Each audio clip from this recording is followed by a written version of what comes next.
Армысыздар, құрметті менің тыңдармандарым. Әңгімені тыңдамас бұрын лайк басып, пікір жаза отырыңыздар. Әңгіменің авторы Айжан Шынарова. Сынақтан кейін. Менің есімім Айым. Әрдайым адамдардың жан дүниесін зерттеп, олардың сезімдерін түсінуге тырысамын. Психологпын. Бірақ өзімнің өмірімде бәрін басқаша болатынын қайдан білейін? Әсіресе Ерланмен қарым-қатынасымызда. Ерлан екеуміз алғаш танысқанда оның мөлдіреген көздері мен ақылдылығы мені бірден баурап алды. Ол өзі туралы көп айтпайтын. Бірақ әр ісінен, әр әрекетінен оның менің іздеп жүрген адамым осы жігіт екенін сезетінмін.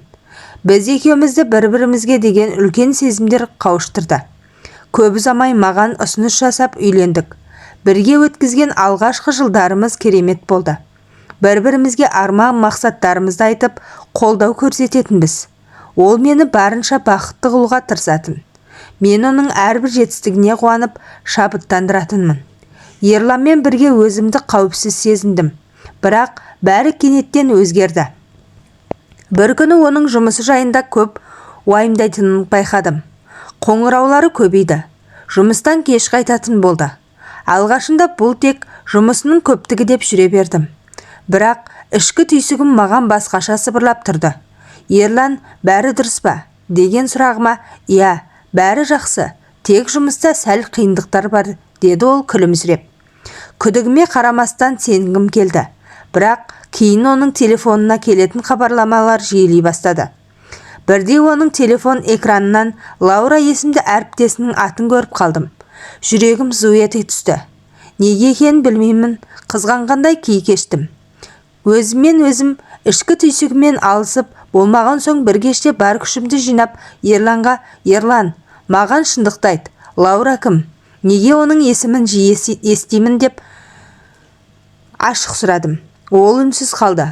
Оның жүзі ішіндегі болып жатқан эмоцияларды жасыра алмады. Менің жүрегім дүрсілдеп, тынысым тарыла бастады. Айым, сен дұрыс түсінбей қалдың. Біз тек жұмыс іздеп жүрміз, деді ол ақырын. Бірақ оның көзіне қарап, ол маған барлық шындықты айтпай тұрғанын сездім. Ерлан, өтірікті қой. Егер біздің қарым-қатынасымызды бағаласаң, бәрін ашық айт, дедім даусымды көтеріп. Мен қателестім. Лаура екеуміз жақын араласамыз. Бірақ бұл ештеңе білдірмейді. Мен сені сүйемін, деді ол даусы дірілдеп. Бұл сөздерді естігенде бүкіл әлемім қирап түскендей болды. Жаным, жараланып жүрегім ауырып кетті. Біз алғаш рет қатты ұрыстық. Дауыстарымыз үйдің тыныштығын бұзып, көршілерге дейін жетті. Мен қатты ашуланып, Ерлан, мен саған барымды бердім. Ал сен не істедің? Мені сатып кеттің деп айқайладым. Ол өз күнәсін мойындағысы келмей, сен мені түсінбейсің. Мен жай ғана жұмыс істеп жүрмін деп тағы қарсы шықты. Бұл ұрыс бізді екі түрлі әлемге бөліп тастағандай болды. Мен сол түні көз жасымды тия алмадым. Келесі күні Ерлан менімен сөйлесуге тырысты. Ол менің алдыма келіп, Айым, кешірші мені. Мен сені жоғалтқым келмейді, деді. Мен үнсіз қалдым. Ортақ балаларымыз жоқ. 3 жыл дегенде осындай сынаққа түсіп тұрмыз. Сатқындықтың болғаны айдан анық. Қалай болғанын ашық айтпаса да, ішімде үлкен қақтығыс жүріп жатты. Әлгі Лаурамен кездесіп сөйлессем бе, деп бір ойландым. Осы кезде өзімнің психологиялық кеңестерім өзіме көмектеспеді. Психологқа да психолог керек деген осы шығар. Бір жағынан оны кешіргім келді.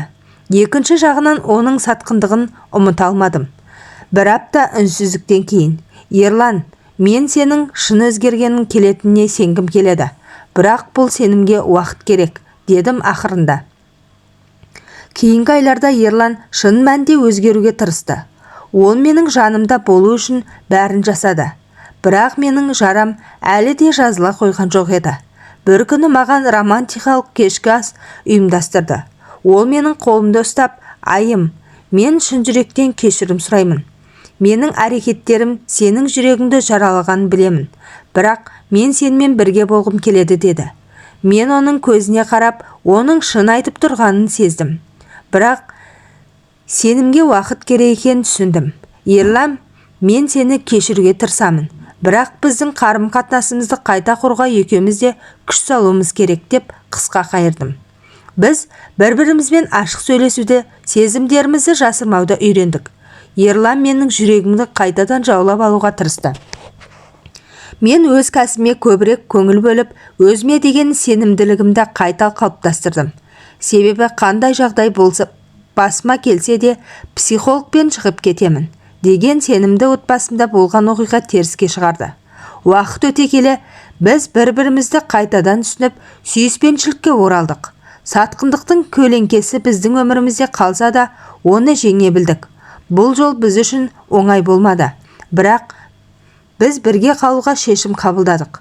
Сатқындықтың жарасы терең болуы мүмкін, бірақ махаббат пен түсіністік оны емдеуге қабілетті. Ерлан, мен айымның тарихы шындық, кешірім және екінші мүмкіндік туралы. Олар бірге болашақта сеніммен қадам басты.